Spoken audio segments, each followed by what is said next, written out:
इंदिरा मायाराम रही सांगानेर से विधायक। आरएसएस के गढ़ से जीती थी मायाराम। विद्या पाठक और घनश्याम तिवारी को हराया, फिर घनश्याम तिवारी से हारी चुनाव। राजस्थान की ही राजनीति में कुछ ऐसे नाम हैं जिन्होंने अपने व्यक्तित्व, संगठन, क्षमता और जनाधार के दम पर असंभव को भी संभव कर दिखाया। पूर्व मंत्री इंदिरा मायाराम ऐसा ही एक नाम है जिन्होंने उस दौर में राजनीति की जब महिलाओं की सक्रिय भागीदारी सीमित थी, लेकिन उन्होंने न केवल कांग्रेस संगठन में मजबूत पहचान बनाई बल्कि जयपुर की सांगानेर विधानसभा सीट, जिसे भाजपा और राष्ट्रीय स्वयंसेवक संघ का अभेद गढ़ माना जाता है, वहां लगातार 2 बार चुनाव जीतकर राजनीतिक इतिहास रच दिया। पीके टाइम्स की इनसाइड स्टोरी में हम बात करेंगे पूर्व मंत्री स्वर्गीय इंदिरा मायाराम के राजनीतिक सफर को लेकर। नमस्कार, मैं हूं नीरज मेहरा और आप देख रहे हैं पीके टाइम्स। जन्म 15 अगस्त 1935 भरतपुर।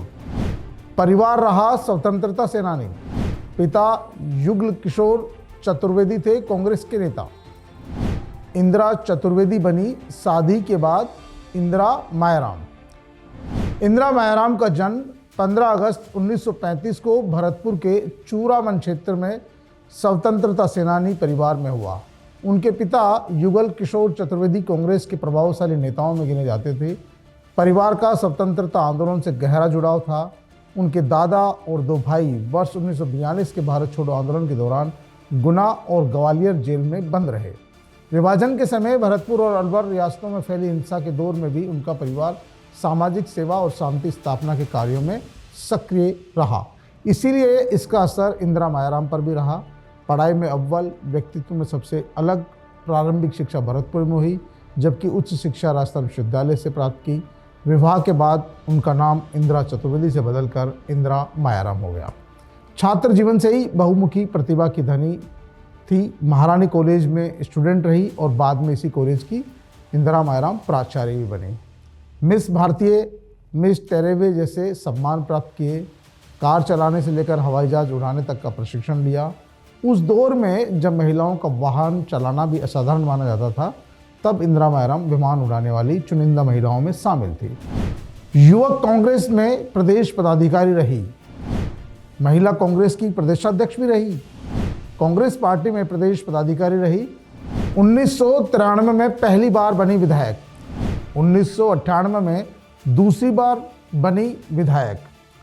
इंदिरा मायाराम युवा अवस्था में ही कांग्रेस पार्टी से जुड़ गई। पहले युवक कांग्रेस में रही, फिर महिला कांग्रेस में प्रदेश अध्यक्ष की कमान संभाली, तो राजस्थान प्रदेश कांग्रेस में भी कई बार प्रदेश स्तरीय पदों पर रही। पूर्व मुख्यमंत्री मोहनलाल सुखाड़िया से लेकर अशोक गहलोत तक उनके सभी से मधुर संबंध रहे। पहली बार उन्हें सांगानेर विधानसभा क्षेत्र, जो बीजेपी का गढ़ माना जाता था, वर्ष 1993 में टिकट दिया गया। इस समय यहाँ से बीजेपी की दिग्गज नेता विद्या पाठक विधायक थी। मायाराम ने उन्हें चुनावी दौर में कड़ी टक्कर देते हुए हरा दिया। इसके बाद अगले चुनाव में उनका मुकाबला आरएसएस के और बीजेपी के बड़े दिग्गज नेता घनश्याम तिवारी से हुआ। इंदिरा मायाराम ने 1998 के चुनाव में घनश्याम तिवारी को भी हरा दिया। राजस्थान में अशोक गहलोत की सरकार बनी तो उन्हें आयुर्वेद और संस्कृत मंत्री बनाया गया। वर्ष 2003 के चुनाव में घनश्याम तिवारी से इंदिरा मायाराम हार गई। इसके बाद तक आज तक कांग्रेस पार्टी सांगानेर से कोई भी चुनाव नहीं जीत सकी, न इससे पहले जीत सकी। 2003 में घनश्याम तिवारी ने हराया। कांग्रेस उसके बाद कभी नहीं जीती। भजनलाल शर्मा भी उसी सीट से है विधायक। संयोग देखिए, मायाराम भी भरतपुर से थी और भजनलाल शर्मा भी भरतपुर से।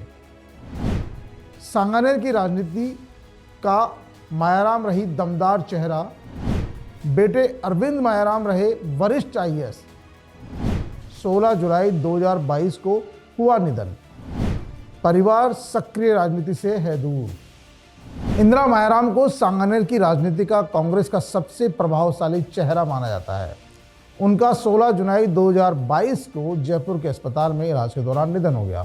उनके 5 बेटे और 1 बेटी है, लेकिन पूरा परिवार राजनीति से दूर है, जबकि उनका पूरा परिवार आज़ादी के ज़माने से ही राजनीति से जुड़ा रहा। सबसे खास बात है कि सांगानेर और बीजेपी आरएसएस का ऐसा गढ़ बन गया था, जहां पहली बार कांग्रेस की सीट इंदिरा मायाराम ने ही जीतकर इतिहास दर्ज किया था।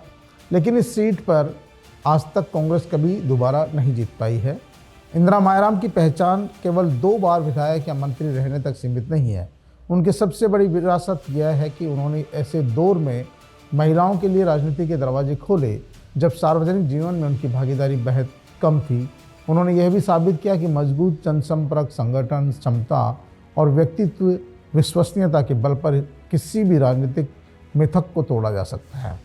उनका जीवन इस बात का उदाहरण है कि केवल पद से नहीं बल्कि व्यक्तित्व से, संघर्ष और जनता के विश्वास से बनता है।